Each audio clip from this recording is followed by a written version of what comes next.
மோசமான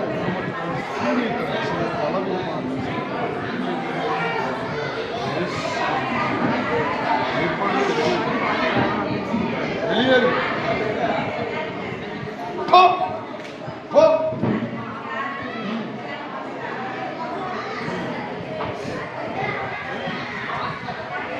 வந்துரு, நிற்க முடியாது.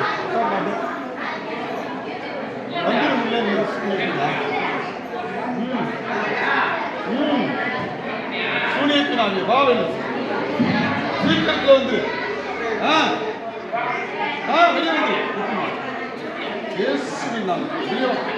வெளியே வந்து வெளியே வந்து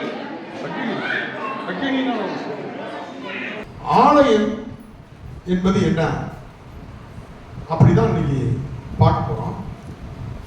1 கொரிந்தியர் 3:16-17 வாசிங்க. 1 கொரிந்தியர் 3:16-17. நீங்கள் தேவனுடைய ஆலயமாய் இருக்கிறீர்கள் என்றும், நீங்கள் எல்லாம் சொல்லுங்க, நீங்கள் தேவனுடைய ஆலயமாய் இருக்கிறீர்கள் என்றும், தேவனுடைய ஆவி உங்களுக்குள் வாசமாய் இருக்கிறார் என்றும் அறிந்திருக்கிறீர்களா? அதான் அறிந்திருக்கிறீர்களா அப்படின்னு கேட்கிறாரு. இல்ல அறியாம இருக்கிற ஒண்ணுதான். அறியாம இருக்கீங்களாங்கிறாரு. அறிந்திருக்கிறீர்களா? இல்ல.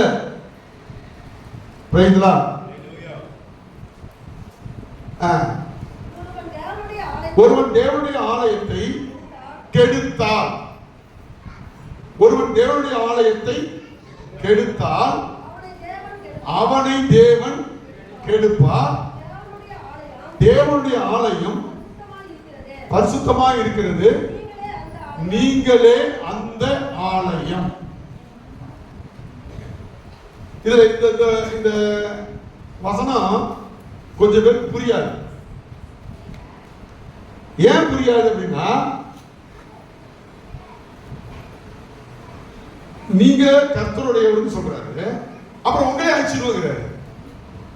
அப்ப நீங்க யாரு, உங்களுக்குள்ள அழிக்கிறது என்ன அப்படிங்கிறத நீங்க தெரிஞ்சுக்கணும். நான் சொல்றது புரியுதுங்களா? நீங்களே அந்த ஆலயமா இருக்கிறாரு, அவரு உங்களுக்குள்ள வாசமாவும் இருக்குங்கிறாரு. அதே கடவுள் என்ன சொல்ற, உங்களை அழிச்சிடுவாங்கிறாரு. அப்ப இந்த வேதத்துடைய விளக்கங்களை நாம் தெரிந்து கொள்ள வேண்டும். நம்ம உடம்புல 3 விதமான பகுதியாய் ஆண்டவர் என்ன பண்றாரு, பிரிக்கிறார்.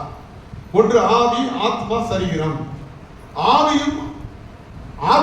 ஆவியும் சரீரமும் இந்த பூமிக்கு உள்ளது. அதை எங்க எடுத்துட்டு போக மாட்டாரு, பரலோகத்துக்கு எடுத்துட்டு போக மாட்டாரு. ஒரு சரீரம் ஒண்ணு இருக்குது. அது எந்த சரீரம் அப்படின்னு சொன்னா, மகிமைக்குரிய சரீரம் ஒன்று. இரண்டாவது அழிவுக்குரிய சரீரம். அப்ப ஒரு நீதிமான எழுந்திருப்பான், ஒரு பாவியும் எழுந்திருப்பான். எழுந்திருக்கும் போது உங்க ஆத்மா மட்டும்தான் கொடுத்த அந்த பிரகாரமா இருக்குமே தவிர, உங்க ஆவியும் உங்க சரீரமும் அந்த பிரகாரமா இருக்காது, வேற ரூபமா இருக்கும். அதாவது பாவிகளுக்கு வேற மாதிரி சரீரம் இருக்கும், பரிசுத்தவான்களுக்கு வேற மாதிரி சரீரம் இருக்கும். இதுல என்ன சொல்றாரு அப்படின்னு கேட்டீங்கன்னா, இந்த சரீரத்தையும் இந்த ஆவியையும் வைத்து உங்களுக்குள்ள இருக்கிற ஆத்மாவை நீங்கள் பாதுகாக்க வேண்டும் என்று ஆண்டவர் சொல்றாரு. சொல்லுங்க.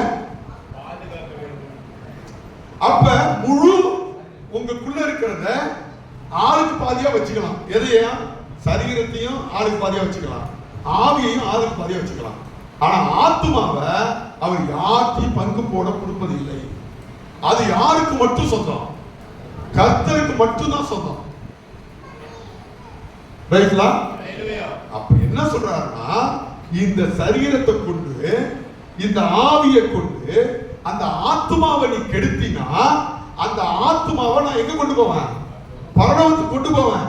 ஆனா நீ கெடுத்தினா, நான் பரலோகத்துக்கு கொண்டு போவேன், அதை கெடுத்து நரகத்துக்கு கொண்டு போவேன். அதான் பிரைஸ்லா. ஹல்லேலூயா.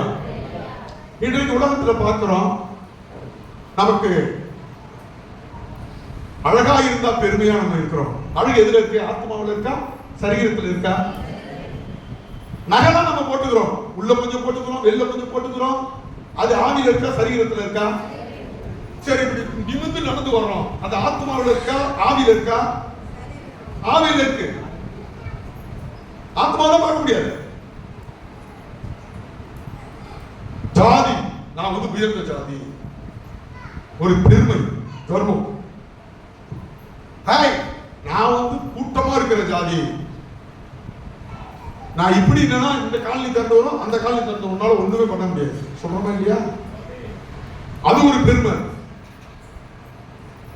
அப்ப என் அன்பு சகோதரனே, என் அன்பு சகோதரியே, இந்த ஆத்மாவை நம் சரீரமும் நம்முடைய ஆவியும் இந்த நாள் வரைக்கும் கெடுத்துக்கிட்டே இருந்துச்சுன்னா உங்களை ஆண்டவர் கெடுப்பார் என்பது அந்த ஆத்மாவை கீழே பரலோகம் கொண்டு போகாம நரகத்துக்கு கொண்டு போக என்று சொல்லுகிறார். அல்லேலூயா. அதனாலதான் இந்த உலகத்துல பாத்தீங்கன்னா எல்லா மதங்களிலும் சடங்காச்சாரம் அதிகமா வச்சிருப்பாங்க. சடங்காச்சாரம் அதிகமா வச்சிருப்பாங்க. ஆனா அறிவுரை சொல்றது கொஞ்சமா கிடையாது, வச்சிருக்கவே மாட்டாங்க. ஒரு கோயில் திருவிழான்னா அது ஏதாவது ஒரு ஐயர் வந்து ஆலோசனை சொல்லுவாரா, அல்லது ஒரு ஃபாதர் வந்து அறிவுரை சொல்லுவாரா, இல்ல ஒரு இமாம் வந்து அறிவுரை சொல்லுவாரா? அப்படி சொன்னார்னா அந்த மக்கள் உண்மையிலேயே ஒரு பேர் பெற்றவர்கள் தான். மத வித்தியாசம் இல்லாம நான் சொல்லுகிறேன். என் கல்யாணத்துக்கு வருமானமே கிடையாது. என் மனைவி வீட்டுல கொஞ்சம் காசு வச்சிருந்தாங்க. பெரிய டிஜிட்டல் அடிக்கிறேன்னாங்க. எதுக்கு அடிக்கிறீங்க? என்ன வேணாம், என்ன வேணாங்கிறீங்க? ஏன் டிஜிட்டல் அடிக்கிறேன்னா, இது நிறைய திருமணம் நடக்கிறதுனால உங்க உருவம் தெரியணும். சின்னதா அடிக்கிறேன். 100 பத்திரிக்கை தான் அடிச்சேன்.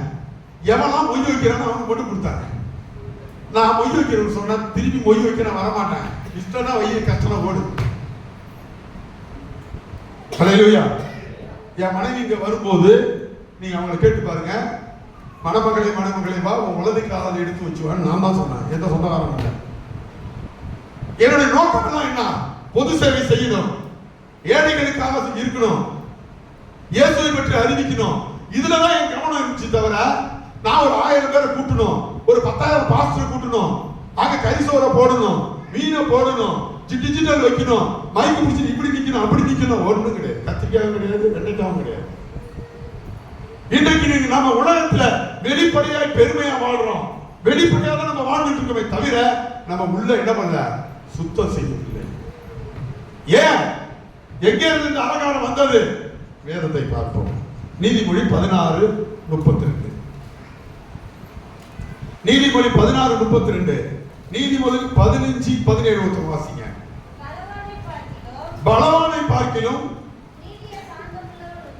நீடிய சாந்தம் உள்ளவன் உத்தமன், பட்டணத்தை பிடிப்பதை காட்டிலும் தன் மனதை அடக்கிறவன், சொல்லுங்க, உத்தமன். ரைட்டுலா? அல்லேலூயா. கோயில் எங்க இருக்கு? எங்க இருக்கு? எல்லாம் காட்டுங்க. கோயில் எங்க இருக்குது? இருதயத்தில் இருக்கிறது. உலகத்தெல்லாம் நான் பிடிச்சிட்டேங்க, ஆனா என் இருதய சுத்தம் இல்லைங்க, என் இருதயத்துல சமாதானம் இல்லைங்க, என் இருதயத்துல சந்தோஷம் இல்ல. ஆடு இருக்கிற, மாடு இருக்கிற, பங்காளி கூட தலை கட்டுற, மீசையா இருக்கிற, துணூறு பூசிக்கிற, பெரிய ஜபமாலையை போட்டுக்கிற, பெரிய குள்ளாவை போடுற, எதை வேணாலும் செய்யி, ஆனா உன் இருதயத்துல சமாதானம் இல்லைன்னா நீ என்ன பண்ணுவ? அதுதான் பைபிள் சொல்லுகிறது, உனக்குள்ள இருக்கிற இந்த ஆத்மாவை நீ என்னைக்கு சமாதானப்படுத்துறியோ அன்னைக்குதான் உன் குடும்பத்துல நிம்மதி இருக்கும். நிறைய பெண்கள் நிம்மதி இல்லாம இருக்காங்க. எதுக்கு தெரியுமா? என் சொந்தக்காரங்களாம் என் புருஷன் கூட்டு வருவோம். என் புருஷன் வந்து துணி துவைக்கிறதுக்குன்னா வாங்கி வைக்கணும், 10 லட்சம் ரூபாய்க்கு வாங்கி துணி துவைக்கிற மிஷின், வாஷிங் மிஷின், வாஷிங். என் கையோட துவைச்சா துவைக்காதா? எனக்கு 50 வயசு ஆகுது. நான் வெளிலலாம் போனா கையில துவைக்கிறேன், நீங்க துவைக்கல, நான் தான் துவைச்சுக்கிறேன். எங்க வீட்டுல ஹீட்டர் கூட இல்லை. ஹீட்டர் மேல வச்சிருக்க ஹீட்டர் இப்பதான் இந்த கொம்பு வச்சு வாங்கி வச்சிருக்கிறோம். அல்லேலூயா. எங்க வீட்டுல வாஷிங் மிஷின் கிடையாது, டிவி கிடையாது. வாங்க முடியாதா? நீங்க மட்டும் தான் காணிக்கை கொடுக்குறீங்களா? இந்தியா முழுவதும் போற பல மொழிகளிலே பிரசங்கம் பண்ணிட்டு வரேன். உங்களுக்கு ஒரு உதாரணமா வாழணும்னு தான் வாழ்ந்துட்டு இருக்கிறேன். ஆனா என்ன ஃபாலோ பண்றது கிடையாது. நீங்க யாரை தான் ஃபாலோ பண்றீங்க? நீங்க யாரை ஃபாலோ பண்றீங்கன்னு நீங்க எல்லாம் தெரிஞ்சீங்க. எனக்கு தெரியும் நீங்க யாரை ஃபாலோ பண்றீங்க. நமக்கு வேண்டியது சமாதானம். அந்த சமாதானம் எங்க இருக்கு? நீங்க வச்சிருக்கிற பெரிய டிவில இல்ல, உங்க சொந்தக்காரன் வந்து சாப்பிட்டு போறானே அதுல இல்ல, நீங்க வச்சிருக்க வாஷிங் மிஷின்ல இல்ல, நீங்க வச்சிருக்கிற பொட்டுல இல்ல, நீங்க வச்சிருக்கிற பவுடர்ல இல்ல, நீங்க போடுற அந்த ட்ரெஸ்ல இல்ல, உங்க ஆத்துமாக்குள்ளதான் சமாதானத்தை இருக்குது. அததான் இயேசு கிறிஸ்து சொல்றாரு, உனக்கு சமாதானத்தை வச்சுட்டு போறாங்க. ஒரு உண்மையான கிறிஸ்தவன் எல்லாம் போனாலும் யோபு போல வாழ கத்துக்கணும். சொல்லுங்க, யோபு எப்படி சந்தோஷமா இருந்தாரு? இதெல்லாம் போயிடுன்னு தெரியும் அவருக்கு. எல்லாம் இருந்துச்சு, எல்லாம் இருந்தது. ஒரு நாள் போன பிறகு அவர் என்ன பண்ணாரு? சந்தோஷமா தான் இருந்தாரு. அந்த சந்தோஷத்தை நம் வாழ்விலே நம்ம கொண்டு வந்துட்டோம்னா யோபுக்கு கிடைச்சது போல 2 மடங்கான சொத்தும் சுகமும் உறவினர்களும் உங்களுக்கு கிடைப்பாங்க. இன்னைக்கு அது கிடையாது. நீங்க சமாதானத்தை முதல்ல தேடல, சொந்தத்தை தேடுறீங்க. சமாதானத்தை முன்னாடி தேடல, பணத்தை முன்னாடி தேடுறீங்க. சமாதானத்தை முன்னாடி தேடல, உழைப்பை தேடுறீங்க. சமாதானத்தை கர்த்தரை முன்னாடி தேடல. யாரு குடும்பத்தை அழிச்சு யாரு குடும்பத்தை பண்ணா வரணும்? சமாதானத்தை தேடல. புருஷனை சண்டை போட்டா எல்லாம் வந்துரும் நினைக்கிறீங்க. பொட்டாட்டியை சண்டை போட்டா எல்லாம் வந்துரும் நினைக்கிறீங்க. முதலாவதாக நீங்கள் சமாதானத்தை தேடுங்கள். 2 மடங்கா இதெல்லாம் உங்களுக்கு கிடைச்சிடும். அதனாலதான் சொல்றாரு, நீங்களே அந்த ஆளுங்க. நீதிமொழி 15:17 வாசிங்க. பகையோடு இருக்கும் கொழுத்த எருதின் கரியை பார்க்கிலும் சிநேகிதரோடு இருக்கும் இளைக்கரியே நல்லது.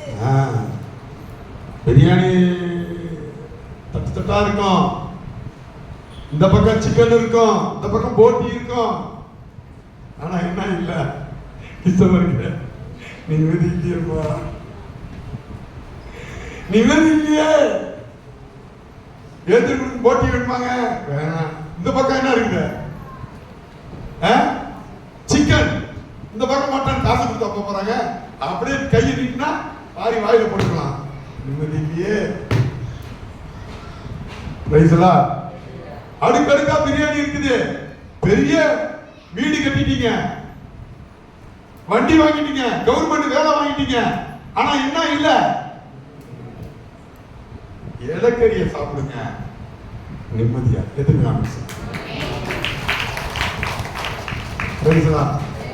அதனால உங்களை இலக்கரிய சாப்பிட வச்சிருவாங்க நீங்க நினைக்காதீங்க. இருக்கிறதுல முஸ்லீமை விட தாண்டி சாப்பிடுறவங்க கிறிஸ்தவம் தான். ஒரு கணக்கெடுப்பு சொல்றது எத்தனையோ டன்னு சாப்பிடுறாங்க முஸ்லீம்களை. நான் முஸ்லீம் தான் அதிகமா சாப்பிடுவான்னு பார்த்தா இல்ல, உலகத்திலே அதிகமா சாப்பிடுறவங்க கிறிஸ்தவம் தான். இயேசுவ தெய்வம் கும்பிடுறவங்க தான் அதிகமா சாப்பிடுறான். முஸ்லீம்களை விட ஒரு கணக்கெடுப்புல போடணும், அதிகமா சாப்பிடுறவங்க யாரு அப்படின்னா யார் சாப்பிடுறான்? அம்மானுங்க தான். ஆனாலும் இயேசு கிறிஸ்து என்ன சொல்றாரு? சமாதானத்தோட வச்சுட்டு போறான். நீ ஆடு மாடு சாப்பிட நினைக்கிறத விட நீ சமாதானத்தை சாப்பிடு. ஏன்னா அந்த சமாதானம் தான் உன்னுடைய ஆத்மாவுக்கு தேவை. எதிர்க்கிறாமன்னு சொல்றாங்க. இன்னைக்கு தேவை இலக்கறி தான், ஆடு மாடு கறி கிடையாது. நீ சண்டையோட ஆட்டி மாட்டி கொண்டு வெட்டி குடும்பத்துல போட்டுட்டு போறதை விட பேசாம முருங்கைக்கீரையை வச்சு சாப்பிடுப்பா, சந்தோஷமா. எதிர்க்கிறாமன்னு சொல்றாங்க. கர்த்தருக்கு ஸ்தோத்திரம். ஆமென். இந்த மனநிலைக்கு எப்போ ஒரு கிறிஸ்தவன் வரானோ அவங்க குடும்பத்துல ஆண்டவர் சமாதானத்தை கொடுப்பார். அவங்கள பார்த்து தான் சொல்றது, நீங்களே என்னுடைய ஆலயம். ஹல்லேலூயா. மத்தேயு 10:28 வாசிங்க. மத்தேயு 10:28 வாசிங்க.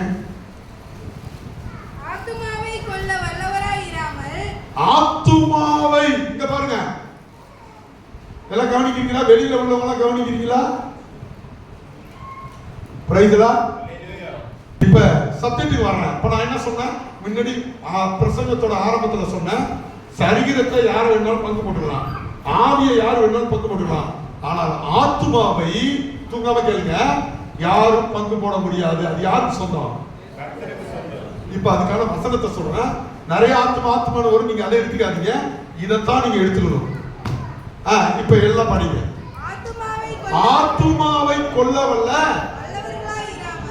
வல்லவர்களாய் இராமல் சரீரத்தை மாத்திரம் கொல்லுகிறவர்களுக்கு நீங்கள் பயப்பட வேண்டாம். அல்லேலூயா. புரியுதா உங்களுக்கு? இப்ப அது இயேசு சொல்றாரு, நீ நன்மை செய்யும் போது உன்னை என்ன பண்ணுவான்? இந்த உலகத்துல உள்ளவன் கொல்ல வருவான், கொன்னுடுவான். ஆனா ஆத்மாவை கொல்ல முடியுமா? அந்த ஆத்மாவை அவர் ஆலயம் என்று சொல்லுகிறார். உனக்குள்ளே இருக்கிற ஆலயம் அதுதான். உன் சரீரத்தை யார் வேணாலும் கெடுக்கலாம், உன் ஆவியை யார் வேணாலும் கெடுக்கலாம். ஆனால் தூங்காதீங்க, உன் ஆத்மாவை எவனாலும் தொட முடியாது. அதனால இந்த சரீரத்தை வச்சு அந்த ஆத்மாவுக்கு கெடுதல் நீயே பண்ணாதான்.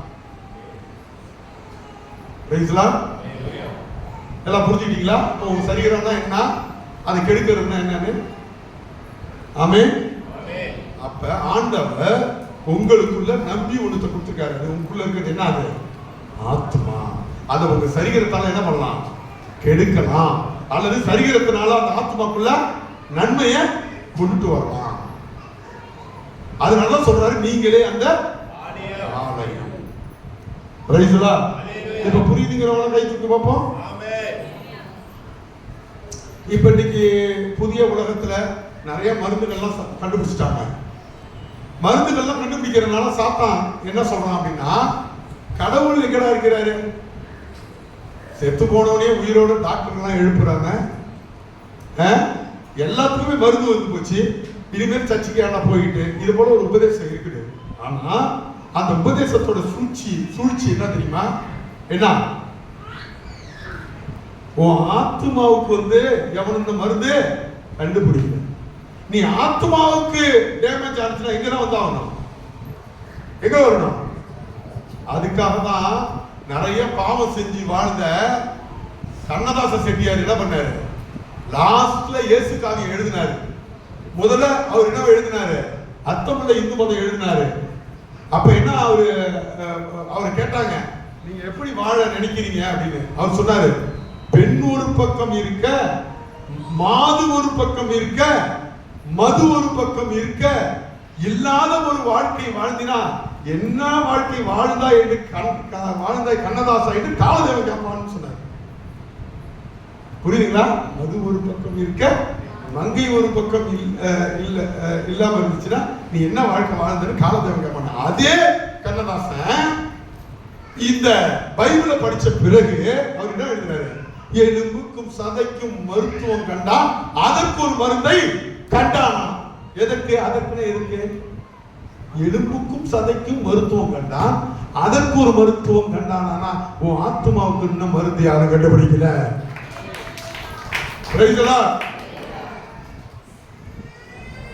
அப்ப என் அன்பு சகோதரன் சகோதரிகளே, 1000 டாக்டருங்க இருக்கலாம், 1000 பட்டாதாரிகள் இருக்கலாம், 1000 நிபுணர்கள் இருக்கலாம். ஆனால் ஆத்துமாவை சரி பண்றது இயேசு கிறிஸ்து மட்டும்தான். அதற்கான மருத்துவர் இயேசு கிறிஸ்து மட்டும்தான் உலகத்துல. ஆமென். இப்ப சொல்லுங்க, ஆலயம் யாரு? நீங்க தான். அந்த ஆலயத்தை கெடுப்புன்னு சொல்றாரு. அது எது? உங்க ஆத்மா, சரீரம் கிடையாது. சரியோ, இதனால நான் மட்டும் கான்பிடன்ஸ் எடுத்து உண்மைனா என்ன ஒரு 10 உண்மையை சொல்லி கொடுத்துட்டு போயிட்டே இருப்பான். இவங்க உண்மையான அது மாதிரி வசனத்துக்குள்ள போய் நீங்க நடத்தும் போது நீங்க புரிஞ்சாதனாலதான் என்னால நடத்த முடியல. இப்ப சாலமன் பாஸ் பிரசங்க வேற, ஏன் பிரசங்க வேற. அவர் வந்து ஒரு சப்ஜெக்ட் எடுத்துட்டு அதே இவங்க அப்படி நடத்துவாரு. நான் ஒரே வசனத்தை எடுத்துட்டு அதுக்குள்ள நோண்டி அதுக்குள்ள என்ன இருக்குன்னு காட்டுவேன். அது வந்து உங்களுக்கு இன்ட்ரெஸ்டா இருக்காது, எனக்கு தெரியும். ஏன் தெரியுமா? வேத வசனத்தை நீங்க புரிஞ்சுக்க மாட்டீங்க, சொல்ற அளவு அந்த அளவுக்கு அறிவு உள்ளவங்க கிடையாது. நான் என்ன சொல்ல வரேன் அப்படிங்கிறத திருப்பி மாற்றி போட்டுருங்க. அதனால வந்து பிரச்சனை பண்ண எனக்கு குழப்பத்தை உண்டாயில்லை.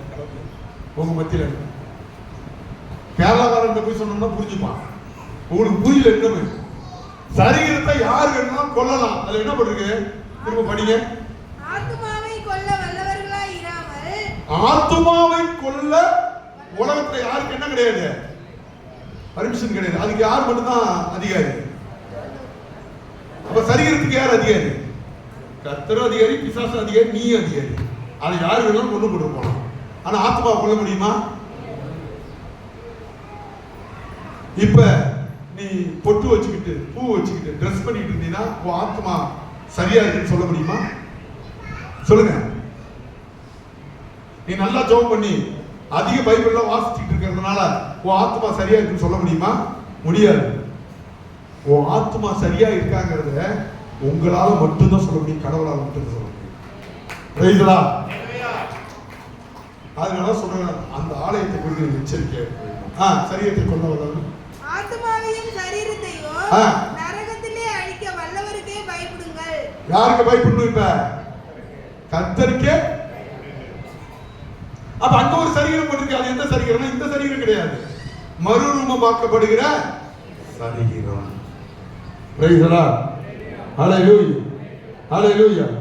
அதுக்கெல்லாம் வசன ஆதாரம் இருக்கு. நீங்க வீட்டுல போய் 15ஆம் அதிகாரம் கொரிந்தியர் எடுத்து படிச்சு பாத்தீங்கன்னா தெரியும். இப்ப எனக்கு தொண்டை வேற சரியில்லை, அடுத்த முறை என்ன சொல்றேன், அந்த வசனத்தை படிப்போம் அடுத்தது. Price the Lord.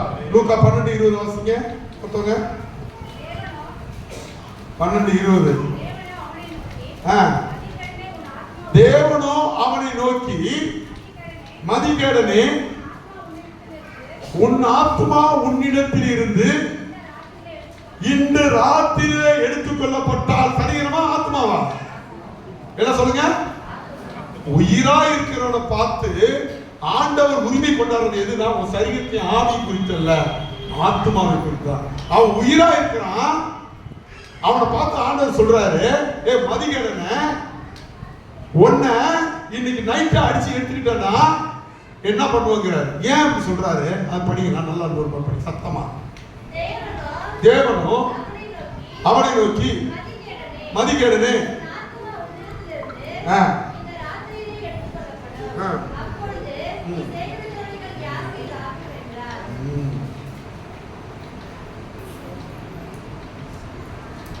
அவன் பெரிய பணக்காரங்க, எச்சிக்கையில கூட என்ன பண்றது இல்ல, காக்கா ஓட்டுறது இல்ல. நம்ம விழுப்புரத்து மக்கள் வந்து கொஞ்சம் பேர் சாப்பிடுறத பார்த்துருக்கேன் நான். எல்லாரும் கிடையாது, கொஞ்சம் பேர் வீட்டை பூட்டி சாப்பிடுறாங்க. வீட்டை பூட்டி சாப்பிடுறாங்க.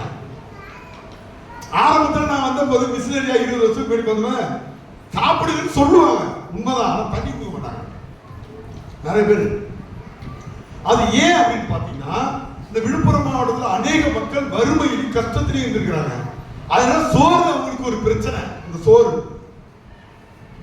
அவங்களுக்கு சோறு வந்து பக்கத்தில் நிறைய தாய் தப்பனுக்கு சோறு போட மாட்டாங்க இந்த மாவட்டத்தில்.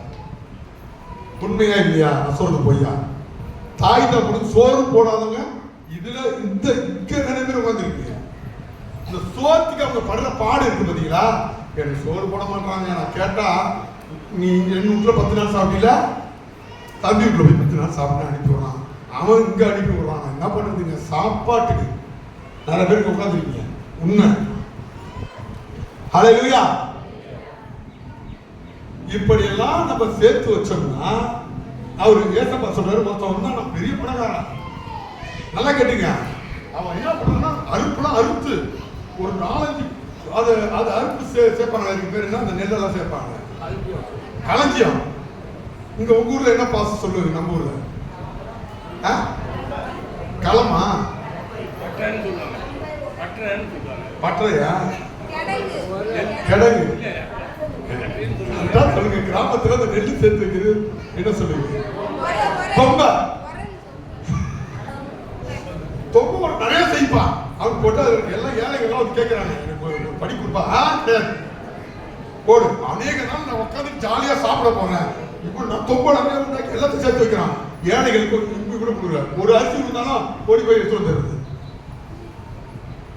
அப்படி வச்சு எல்லாத்தையும் சேர்க்கலாம்.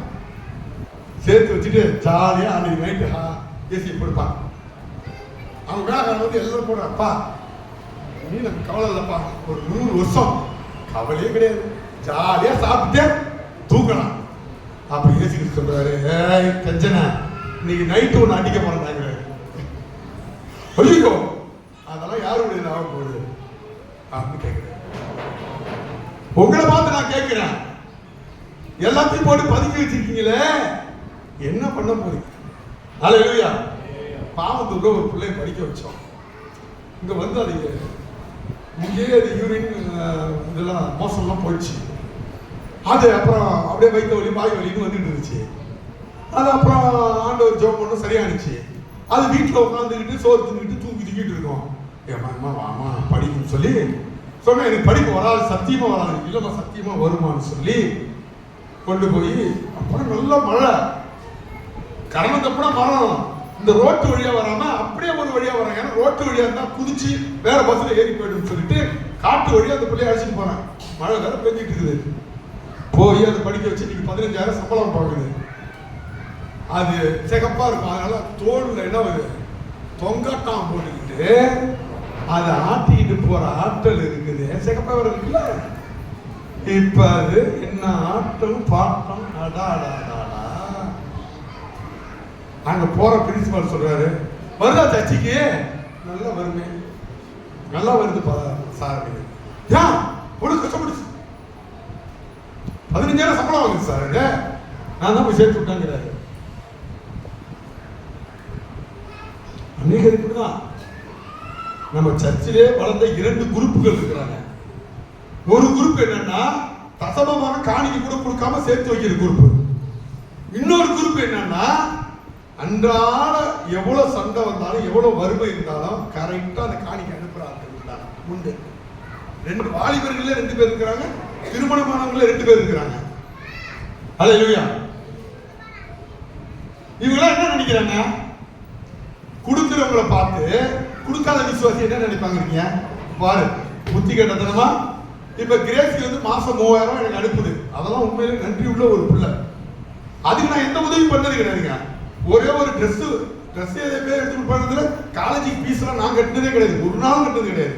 அவனை தான் கட்டுவான். போய் ஏன் கட்டுவாங்க. ஒரு நாள் கூட இந்தாம ஒரு 5,000 கட்டினது கிடையாது நான். யாருக்கு? கிரேசிக்கு. ஆனா பாருங்க, அவங்க அண்ணன் மாதிரியே அந்த பாப்பா வேலைக்கு போனோன்னு மாசம் சம்பளம் கொண்டு கொடுத்துச்சு. மாசம் 3000 ரூபாய் இந்திய நாள் வரைக்கும் அனுப்பிட்டு கரெக்டா ஒரு அனுப்பிட்டு ஒரு மெசேஜ் ஒரு போட்டோம். நீங்க பிஸியா இருப்பீங்க பாஸ்டர், எனக்காக ஜெபம் பண்ணீங்க. நீங்க திருப்பி போன் பண்ணணும். ஹல்லேலூயா. அப்படியே பிள்ளைகளா இருக்கிறாங்க. எதுக்கு சொல்றேன்னா, நீங்க சேர்த்து வச்சு என்ன பண்ண போறீங்க? கடவுளே வேணாம் சேர்த்து வைக்கிறீங்க. ஒவ்வொரு நாளும் எங்களுக்கு தேவை இருக்கு, சபைக்கு தேவை இருக்குது. நேற்று போய் என் பையனுக்கு பீஸ் கட்டுறதுக்கு கடவுள் அதனால கெஞ்சங்காதீங்க. வேற ஒரு இடத்துல போய் இவனுக்கு ஒரு அற்புதம் செஞ்சாரு. 30,000 பணம் கொடுத்தாரு. இருந்தாலும் அதை நான் பண்ணது தப்பு. எப்படி போய் கடன் வாங்கிட்டு வந்து அதை வச்சிருக்கோம் கட்டணும். என்ன நீங்க பைத்தியக்காரன் ஆக்கவே முடியாது. நான் சவாலுக்கு சொல்றேன். ஏன்னா வாரி இழைச்சான், ஏழைக்கு கொடுத்தான். அவனுடைய நாடார்கள் நிறைய இருப்பாங்க. நம்ம சர்ச்சில் கூட ஒரு 2-3 நாடார்கள் இருக்கிறாங்க. அள்ளி கொடுப்பாங்க. எப்பா நீங்க சேர்த்து வச்சு வச்சு வச்சு ஒண்ணுமே ஆக போறது கிடையாது. உங்க ஆத்மாவை நீங்க நஷ்டப்படுத்தாங்க. ஹல்லேலூயா.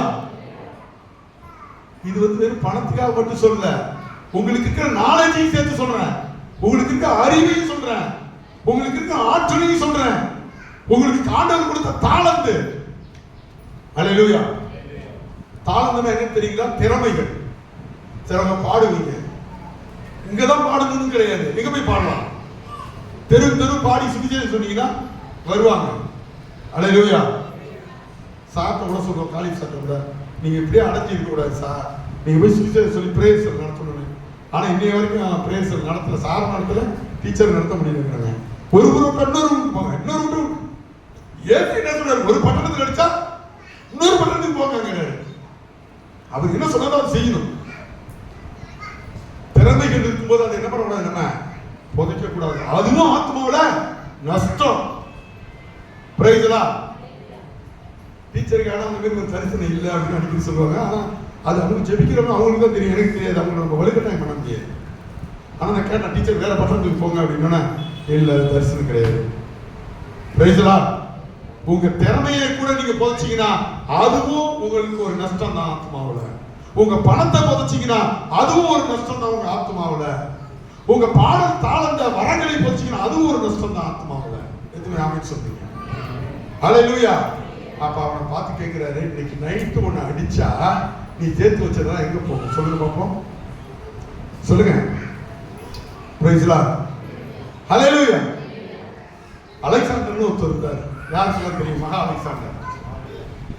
மாசிடோனியாவின் ஆண்ட 2ஆம் பிலிப் என்பவருடைய மகன் தான் இந்த அலெக்சாண்டர், மகா அலெக்சாண்டர்.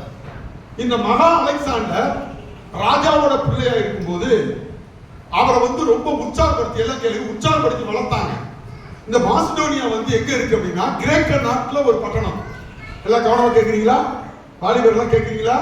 வாலிப பொம்பளை பிள்ளைய கேட்கிறீங்களா? அந்த தாய் தகப்பனும் அந்த பிலிப், அந்த மாசிடோனியா பட்டணம் கிரேக்கர்களால ரொம்ப வெறுக்கப்பட்ட பட்டணம். கிரேக்க நாடுதான் அது. அந்த பட்டணத்தை எல்லாம் வெறுத்தாங்க.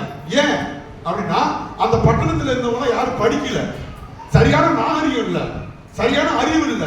அதனால மற்ற கிரேக்கர்கள் இவர்களை தாழ்த்தப்பட்டவர்கள் என்று சொல்லி இவர்களை அருவருப்பா எண்ணி இவர்களை ஒதுக்கிட்டாங்க. அந்த ஒதுக்கின பட்டணத்துலதான் இந்த 2ஆம் பிலிப் என்பவர் ஆளுகைக்கு வந்தார். ஆளுகைக்கு தன்னுடைய மகனாகிய அலெக்சாண்டரை அதிக அறிவோடும் அதிக வல்லமையோடும் வளர்த்தார். யாரு வளர்த்தா? இந்த பிலிப்புங்கிற 2ஆம் பிலிப். அவங்க அம்மா யாரு? ஒலிம்பியா, அவங்க பேரு. இந்த ஒலிம்பியா என்ன பண்ணாங்க? ஒளிஞ்சுக்கிட்டாங்களா என்ன? அவருக்கு பல நல்ல கருத்துக்களை சொல்லி இந்த ஒலிம்பியா என்ன பண்ணாங்க? தாய்காரங்க பையனை வளர்த்தாங்க. எதுக்காக சொல்லுகிறேன் என்றால், இங்க எத்தனையோ பேர் தாய் தகப்பா இருக்கீங்க, உங்க பிள்ளைகளை கெடுப்பது நீங்க தான். சத்தியமா சத்தியமா சத்தியமா. ஹல்லேலூயா. உங்களை பிள்ளைய வாழ வைக்கிறது நீங்க தான், கெடுக்கிறீங்க. சரி, கதைக்கு வந்துடும். கதை கிடையாது, உண்மையை சம்பவம். இந்த ஒலிம்பியா பலவிதமான நல்ல கருத்துக்களை சொல்லி அந்த பிள்ளையை வளர்த்தாங்க. அந்த பிள்ளை இன்னும் ஞானத்தையும் அறிவையும் கற்றுக்கொள்ள வேண்டும் என்று சொல்லி அந்த கிரேக்கத்துல ஒரு புகழ்பெற்ற ஆசிரியர் இருந்தார். அவர் பேர் அரிஸ்டாட்டில். அரிஸ்டாட்டில் இவனை என்ன பண்ணாங்க? அனுப்புனாங்க. 60வது வயதுல 12வது வயதிலே போர் வீரனாக இருந்தான். 14வது வயதிலே போர்படை தலைவராக இருந்தான். 20வது வயதில என்ன மாறினான்? அந்த நாட்டுக்கு ராஜாவாய் மாறினான். 60வது வயதுல அவங்க அப்பா இறந்து விட்டாரு.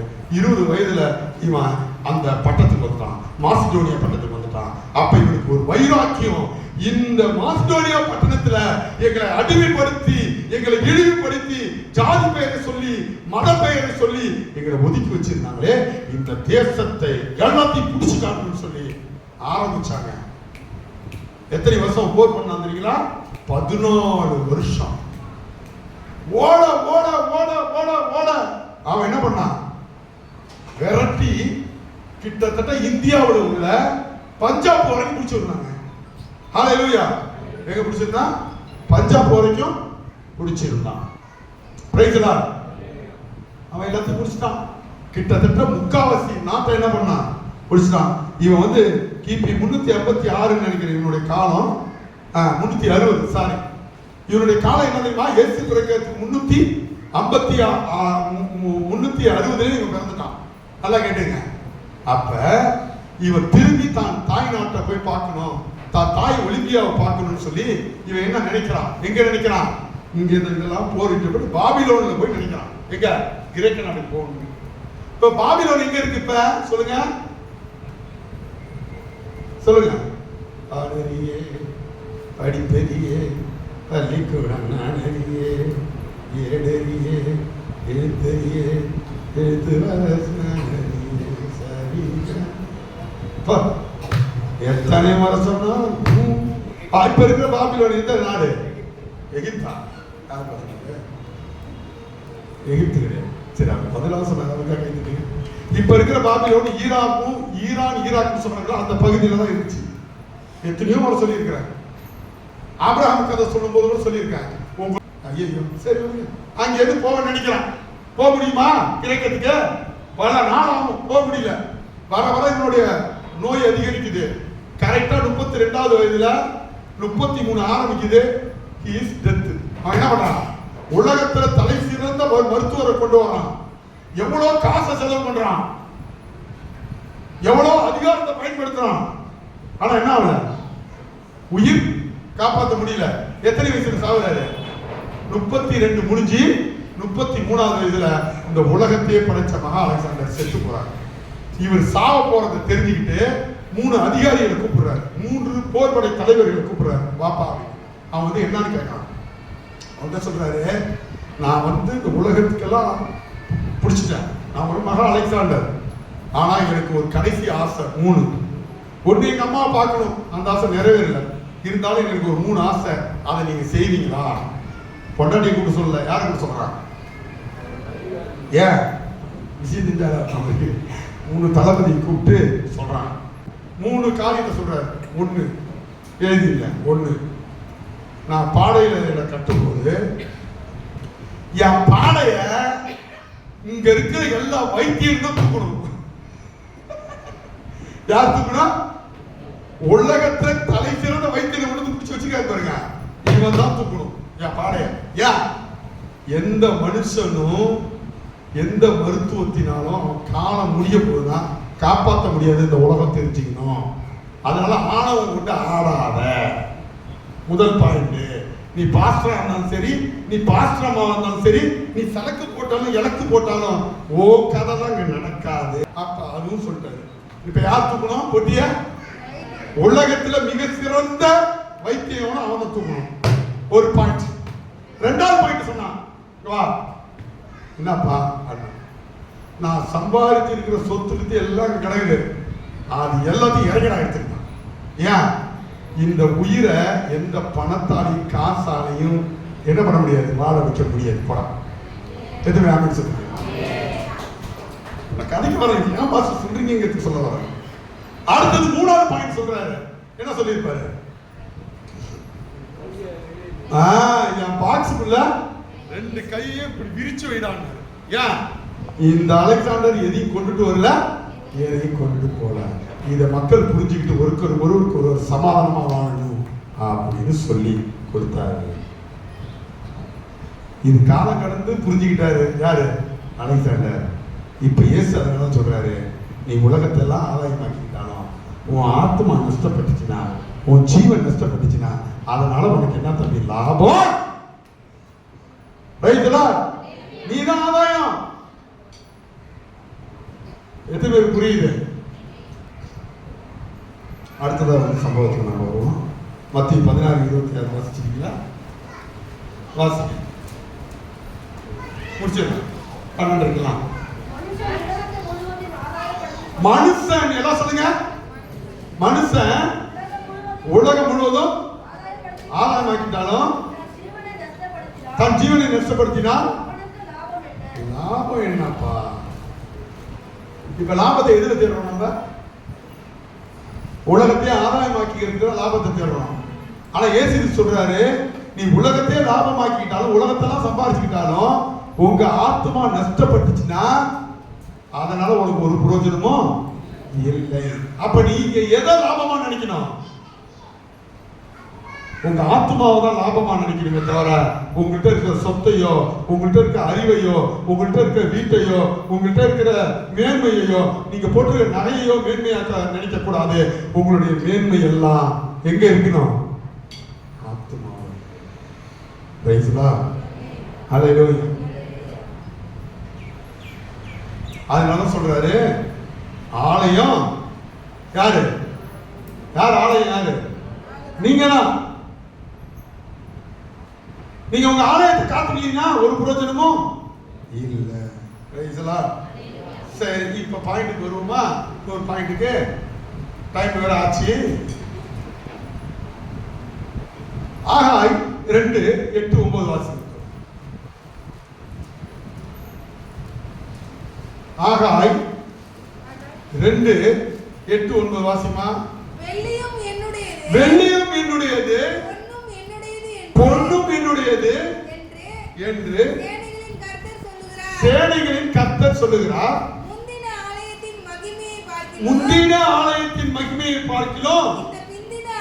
இந்த பிந்தின ஆலயம் மகிமை பெரிதா இருக்கும் என்று சேனைகளின் கர்த்தர் சொல்றாரு.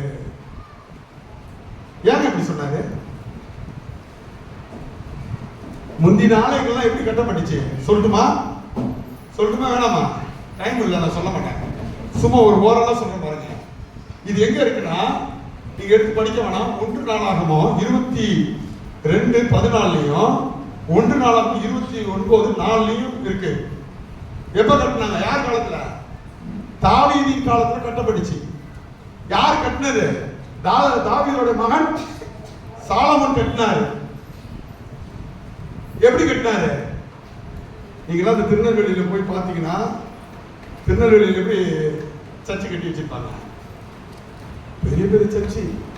தங்கத்தாலே என்ன பண்ணிருப்பாங்க? எப்படி கட்டினான்னு சொல்லட்டுமாப்பா? எல்லாம் இடிச்சிருக்கீங்களா? ஒரு அல்லையில போடுங்க, நல்லா போடுங்க. எனக்கு அப்படியே சொக்குது. என்னடா ஆடு கொடுப்பா மாடு கொடுப்பா, இந்த பிரசங்கத்தை பண்ணலையே, இவனும் லோடு கட்டிக்கிறான். இன்னைக்கு புரியல, ஒண்ணு புரியவே புரியாது. அப்படி புரிஞ்சிருந்தா நம்ம ஆட்சி கட்டில ஏறி இருக்கலாம். இல்லைன்னா ஏன் தென்னாட்டுக்காரனும் வடநாட்டுக்காரனும் வந்து ஏறான், ஏறுன்னு பாருங்க. 6150 டன். எது ஒரு டன் எவ்வளவு? 1000 கிலோ. எவ்வளவு பொண்ணு தெரியுமா கொடுத்தானா தாவீது? சாலமோன்ட்ட கொடுத்த பொண்ணு எவ்வளவு தெரியுமா? 6150 டன். பிரைஸ் தி லார்ட், ஹalleluya.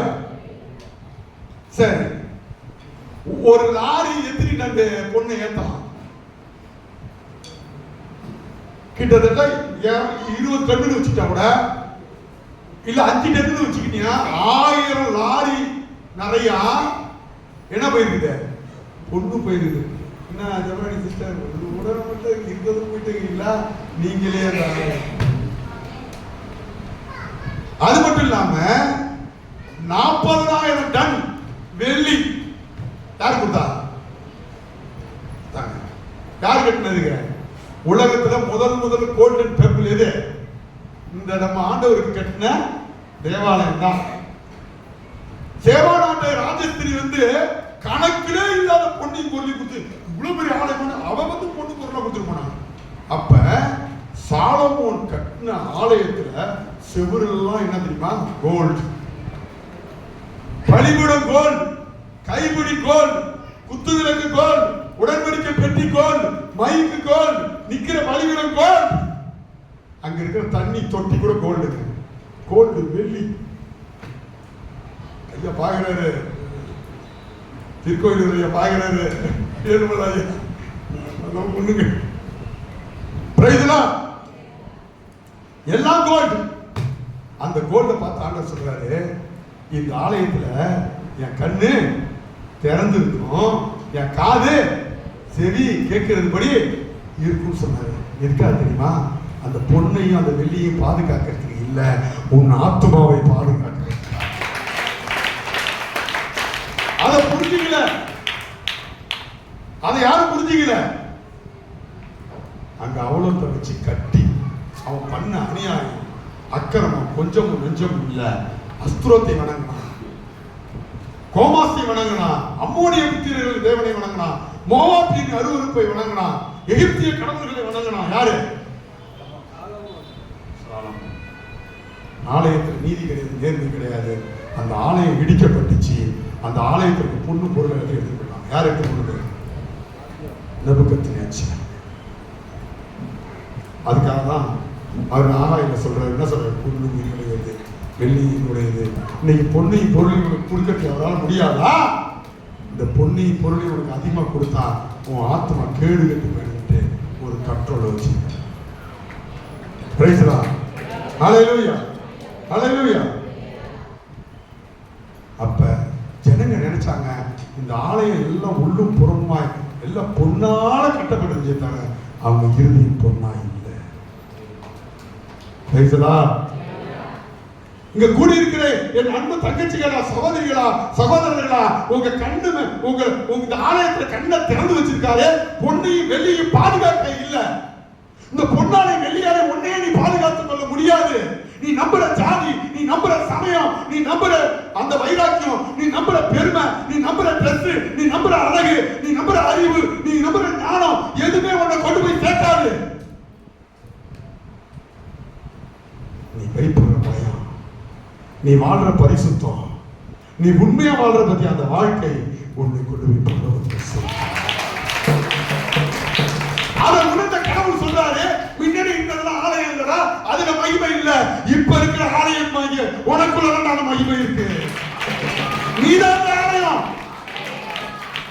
இந்த ஆலயத்துக்கு பொண்ணு வேணாம், பொருள் வேணாம், எதுவும் வேணாம், நேர்மையும் நீதியும் இருந்தா போதும். உனக்கு எத்தனை ஆமென் சொல்றீங்க? ஹல்லேலூயா. அதுக்காக ஆண்டவர் சொல்ற இந்த பொன்னும் வெள்ளியும் என்னுடையது. அதனாலதான் சொல்றாரு, கடைசி கால சபையை கொண்டு போய் யாரை வச்சு கட்ட சொன்னாரு? எல்லாம் மரத்தையும் செடியும் கொண்டு போய் நீங்களே கட்டுகிறாங்க. இன்றைக்கு அதை விட மகிமையான ஆலயமாகி நீங்கள் பொன்னை விட வெள்ளியை விட விலையேற பெற்ற ஆலயமாகிய உங்களை கர்த்தர் பொன்னை விட வெள்ளியை விட அதிகமாக நேசிக்கிறார். நீங்க புரிஞ்சுக்கணும். நீங்க அதை புரிஞ்சுக்கணும். நீங்க அதை புரிஞ்சுக்கணும். இப்படியாப்பட்ட ஆலயத்தை நீங்க கெடுத்தீங்கன்னா உங்களை கர்த்தர் கெடுப்பார். நம்ம ஆலயத்தை காப்பாற்றுவோம்.